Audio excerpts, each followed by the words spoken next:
తిరుమల శ్రీవారికి హైదరాబాద్ భక్తులు భారీ విరాళం అందించారు. పిఎల్ రాజు కన్స్ట్రక్షన్ లిమిటెడ్ సంస్థ టీటీడీలోని వివిధ ట్రస్టులకు 2,50,00,000 రూపాయల విరాళంగా అందించింది.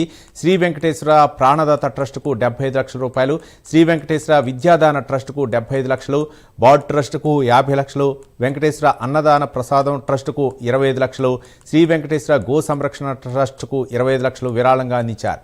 ఈ మేరకు ఆ సంస్థ ప్రతినిధి రాజగోపాల్ రాజు రంగనాయకుల మండపంలో టీటీడీ అదనపు ఈవో సిహెచ్ వెంకయ్య చౌదరికి విరాళం డీడీఎల్ను అందజేశారు. ఈ కార్యక్రమంలో టీటీడీ బోర్డు సభ్యులు భానుప్రకాష్ రెడ్డి, శ్రీవారి ఆలయ డిప్యూటీ ఈవో లోకనాథం పాల్గొన్నారు.